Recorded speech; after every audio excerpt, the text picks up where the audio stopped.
Iran बोला, America ने cease fire की 3 शर्तें तोड़ी हैं, अब बातचीत बेकार है। ट्रंप बोले, समझौते तक ईरान के आसपास आर्मी तैनात रहेगी। नमस्कार, मैं हूं आपके साथ आयुषी गुप्ता। देखिए, ईरान ने अमेरिका पर सीज फायर की 3 अहम शर्तें तोड़ने का आरोप लगाया है। ईरानी संसद के स्पीकर मोहम्मद बाकेर गालिबाफ ने ये कहा कि अमेरिका ने 10 पॉइंट प्रस्ताव की बुनियादी शर्तों का उल्लंघन किया है। ईरान ने साफ कहा है कि जिस आधार पर बातचीत होनी थी वही पहले ही टूट चुका है। ऐसे में बातचीत या सीज फायर तर्कसंगत नहीं रह गया है।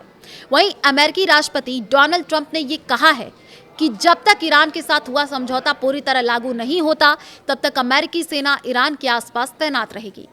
ट्रंप ने ट्रूथ सोशल पर पोस्ट करके चेतावनी दी कि अगर समझौते का पालन नहीं हुआ तो फिर से गोलीबारी शुरू होगी, जो पहले से ज्यादा बड़ी, ताकतवर और विनाशकारी होगी।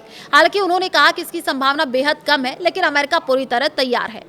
इजरायली सेना ने बुधवार को लेबनान में सैकड़ों मिसाइलों से हमला किया, जिसमें 254 लोगों की मौत हो गई। लेबनान की सिविल डिफेंस एजेंसी के मुताबिक इस एयर स्ट्राइक में कम से कम 1165 लोग घायल हैं।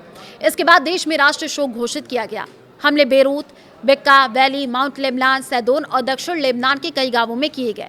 यह हमला उसी दिन हुआ जब अमेरिका, इजरायल और ईरान के बीच 2 हफ्ते के सीज फायर का ऐलान किया गया था। इजरायली सेना ने कहा कि यह हमला 2 मार्च से शुरू किया गया। उनके नए सैन्य ऑपरेशन के बाद लेबनान पर अभी तक का सबसे बड़ा हमला था। सेना के मुताबिक इसमें हिजबुल्लाह के 100 से ज्यादा कमांड सेंटर और सैन्य ठिकानों को निशाना बनाया गया। इजराइल के प्रधानमंत्री बेंजामिन नेतन्याहू ने कहा कि Lebanon America Iran cease fire का हिस्सा नहीं है। वहीं मध्यस्थ पाकिस्तान का कहना है कि सीज फायर में लेबनान भी शामिल है। दूसरी तरफ देखिए, अमेरिकी राष्ट्रपति ट्रंप ने यह कहा कि लेबनान इस समझौते से अलग है और इसका हिस्सा नहीं है। ईरान हॉर्मुज स्ट्रेट से गुजरने वाले तेल के जहाजों से हर बैरल पर $1 टैक्स की योजना बना रहा है। ईरान ये भुगतान क्रिप्टो करेंसी में चाहता है। यह खबर फाइनेंशियल टाइम्स ने सूत्रों के हवाले से दी है। ईरान इस रास्ते से गुजरने वाले हर जहाज पर नजर रखेगा और कंट्रोल करेगा। जहाजों को पहले अपने माल कार्गो की जानकारी देनी होगी, उसके बाद ही आगे जाने की इजाजत मिलेगी। ईरान के अधिकारी हामिद हसोनी ने यह कहा कि इसलिए किया जा रहा है ताकि अमेरिकी सैन्य ठिकानों 2 हफ्ते में हथियारों की आवाजाही ना हो सके। उन्होंने कहा कि जहाजों को जाने दिया जाएगा, लेकिन प्रोसेस में समय लग सकता है क्योंकि ईरान किसी जल्दी में नहीं है। लेबनान के स्वास्थ्य मंत्री राकन नासरुद्दीन के मुताबिक बुधवार को इजरायल के हमलों में 203 लोगों की मौत हो गई और 1000 से ज्यादा लोग घायल हो गए। इससे पहले आंकड़े 182 मौत और 890 घायलों का था, लेकिन बाद में ये संख्या बढ़ गई। हालांकि कुछ मीडिया रिपोर्ट्स में मरने वालों की संख्या 250 से ज्यादा बताई गई है, जबकि 1100 से ज्यादा घायल बताए गए हैं।